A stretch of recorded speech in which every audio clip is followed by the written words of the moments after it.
எல்லாருக்கும் வணக்கங்க. இப்போ ஒரு நியூஸ் வந்திருக்கு. அது என்னங்கிறத பார்க்கலாம் வாங்க, வீடியோக்குள்ளே போகலாம். இப்போது சிஎம் விஜய் வந்து இப்போ செகண்ட் டைமாக டெல்லிக்கு போயிருக்காரு அப்படிங்கிற நியூஸ் வந்திருக்கு. அதில் வந்து பிரசிடெண்ட் முர்மு, அப்புறம் அந்த காங்கிரஸ் லீடர்ஸ் ராகுல் காந்தி, சோனியா காந்தி அவங்களெல்லாம் மீட் பண்ணியிருக்காரு. அப்புறம் ராஜா அவரையும் மீட் பண்ணியிருக்காரு அப்படின்னு வந்து சொல்லப்படுது. அங்கே வந்து சில இதெல்லாம் வச்சுருக்காரு, நம்ம நாட்டுக்கு தேவையானது என்னெல்லாம் அப்படிங்கிறதெல்லாம் வந்து சொல்லியிருக்காரு அவர். அவர் வந்து யூனியன் கவர்மெண்ட் அதை வந்து அர்ஜி பண்ணியிருக்காரு. என்ன பெண்டிங் ஃபண்டு வந்து ரிலீஸ் பண்ணுங்கன்னு சொல்லி 3,284 crores. இது வந்து அந்த சமகரா சிக்ஷா ஸ்கீம் அப்படிங்கிற அந்த இதில் வருது. அதாவது அலோகேஷன் வந்து வித்தவுட் லிங்கிங், அந்த அலோகேஷன் எந்த ஒரு கண்டிஷனல் ரைட்ஸ் அந்த இதுவும் இல்லாமல் இம்ப்ளிமெண்ட்டு நியூ எஜுகேஷன் அந்த இதெல்லாம் இருக்குல்ல, அந்த 3 language பாலிசி அந்த மாதிரிலாம் எதுவும் இல்லாமல் எங்களுக்கு வந்து அலோகேட் பண்ணி கொடுங்க அப்படின்னு வந்து கேட்டிருக்காரு. அதுவும் இல்லாமல் அவர் என்ன சொல்லியிருக்காருன்னா வந்து சென்டர்கிட்ட வந்து எக்ஸாம் பண்ணுங்கள், தமிழ்நாடு அந்த நீட் எக்ஸாமுக்கு அந்த டிக்ளேர் பண்ணுங்கள், அப்போ வந்து திருக்குறளை வந்து நேஷ்னல் டெக்ஸ்டா அப்படிங்கிறதையும் சொல்லியிருக்காரு. நியூ டெல்லியில் வந்து அது நித்தி ஆயோக் கவர்னிங் கவுன்சில் மீட்டு அப்படின்னு வந்து நடந்திருக்கு தேர்ஸ்டே அன்னைக்கு. அதை வந்து அட்டன் பண்ணியிருக்காரு. அந்த ஸ்பீச்சில் தான் அவர் வந்து இதெல்லாம் சொல்லியிருக்காரு.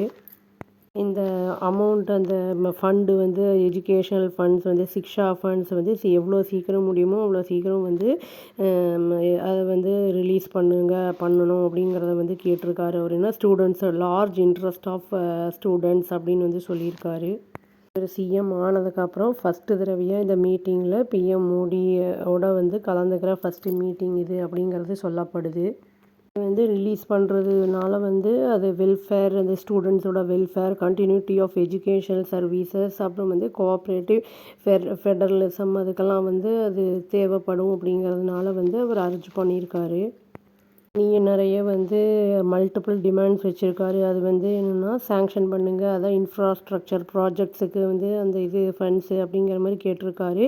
அவருடைய கவர்மெண்ட் வந்து கன்ஸ்ட்ரக்டிவாக ஒர்க் பண்ணும் அப்படிங்கிறதை வந்து யூனியன் கவர்மெண்ட்டோட அப்படிங்கிறத வந்து சொல்லியிருக்காரு. இது வந்து சேஃப்கார்ட் பண்ணுறதுக்கு தமிழ்நாடோடைய அந்த இதை அப்படிங்கிறத வந்து சொல்லியிருக்காரு. தமிழ்நாடு இன்ட்ரெஸ்ட் அண்ட் ஆஸ்பிரேஷன்ஸ் அப்படின்னு சொல்லியிருக்காரு.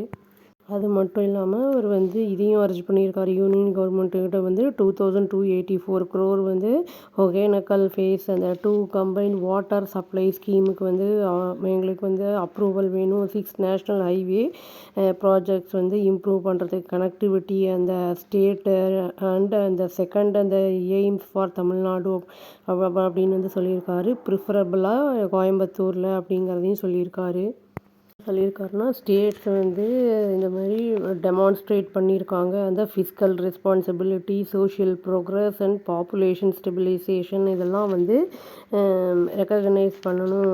அடிக்குவேட்டாக சப்போர்ட்டும் வந்து தேவை, அது வந்து டிஸ்அட்வான்டேஜாக ஆகப்படக்கூடாது அப்படிங்கிறதையும் சொல்லியிருக்காரு. மட்டும் இல்லாமல் அடிக்கடி வந்து தமிழ்நாடு ஃபிஷர்மென் ஸ்ரீலங்கன் நேவினால் வந்து அரெஸ்ட் பண்ணப்படுறாங்கல்ல, அதையும் வந்து யூனியன் கவர்மெண்ட் வந்து ப்ரொடெக்ட் பண்ணணும். ட்ரெடிஷ்னல் ஃபிஷிங் ரைட்ஸ் வந்து இந்தியன் ஃபிஷர்மெனுக்கு அங்கே இருக்கணும், அந்த பால்க் பே அந்த இதில் அப்படிங்கிறதையும் வந்து சொல்லியிருக்காரு. என்ஷூர் பண்ணுங்கள் சேஃப்டி அண்ட் செக்யூரிட்டிஸ் அப்படிங்கிறத வந்து சொல்லியிருக்காரு. ஃபிஷிங் போட்ஸை சீக்கிரமாக ரிலீஸ் பண்ணுங்கள். அப்புறம் வந்து அங்கே மாட்டிக்கிட்டு இருக்குல்ல, அங்கே எடுத்துகிட்டு போயிருக்காங்களே ஸ்ரீலங்காவுக்கு, அதுவும் இல்லாமல் வந்து அர்ஜெண்ட்டாக இது இன்டர்வென் பண்ணுங்கள், டிப்ளமேட்டிக் இன்டர்வென்ஷன் தேவை. சேஃப் ரிட்டர்ன் அந்த ஃபிஷர்மென்னோட இருக்கிறவங்க ஸ்ரீலங்காவில் இருக்கிறவங்க வந்து சேஃபாக ரிட்டர்ன் வரணும் அப்படிங்கிறதையும் வந்து சொல்லியிருக்காரு. அதுவும் இல்லாமல் என்ன சொல்லியிருக்காருன்னா சிஎம் விஜய் வந்து யூனியன் கவர்மெண்ட்டுக்கிட்ட வந்து சப்போர்ட் தேவை எங்களுக்கு, பர்மனண்ட் அந்த ஃப்ளட் மிட்டிகேஷன், அதாவது அந்த ஃப்ளட்டெல்லாம் வந்ததுன்னா அதை வந்து கம்மி பண்ணுறதுக்கான அந்த சப்போர்ட் எங்களுக்கு, இன்ஃப்ராஸ்ட்ரக்சர் அந்த இது தேவை தமிழ்நாட்டில், அந்த கோஸ்டல் சிட்டிஸு அப்படிங்கிற மாதிரி. ஏன்னா இந்த கிளைமேட் சேஞ்ச் எல்லாம் இருக்குல்ல, அதனால் வந்து அந்த அது தேவை அப்படிங்கிற மாதிரி வந்து சொல்லியிருக்காரு. இது வந்து என்னென்னா நோட் அது ஸ்டேட் வந்து 1,776 கிலோமீட்டர் கோஸ்டல் லைன் அந்த அளவுக்கு இருக்குது நீளமாக அப்படிங்கிறதையும் சொல்லியிருக்காரு. ரிக்வெஸ்ட்டும் பண்ணியிருக்காரு. எம்ப்ளாய்மெண்ட் இந்த இதை பர்மிட் பண்ணுங்கள், எம்ப்ளாய்மெண்ட் ஜென்ரேஷன் வந்து அண்டர் விபிஜி இந்த ராம்ஜி ஃபார் அந்த ரூரல் ஹவுசிங் ஸ்கீமில் அப்படிங்கிறதையும் அவர் வந்து சொல்லியிருக்காரு. இந்த இதெல்லாம் வந்து அவர் வந்து சொல்லியிருக்காரு, டிமாண்ட்ஸ் எல்லாம் வச்சுருக்காரு. அவங்க இதில் எவ்வளோ வந்து அப்ரூவல் கொடுப்பாங்க, எவ்வளோ அலோகேட் பண்ணுவாங்க அப்படிங்கிறது, இவர் சொன்னதில் என்னெல்லாம் பண்ணுவாங்க அப்படிங்கிறத நம்ம வெயிட் பண்ணி பார்த்தா தாங்க தெரியும். அவ்வளோதான். Thank you. Please do like, share and subscribe our channel and click the all option and press the bell icon. Thank you.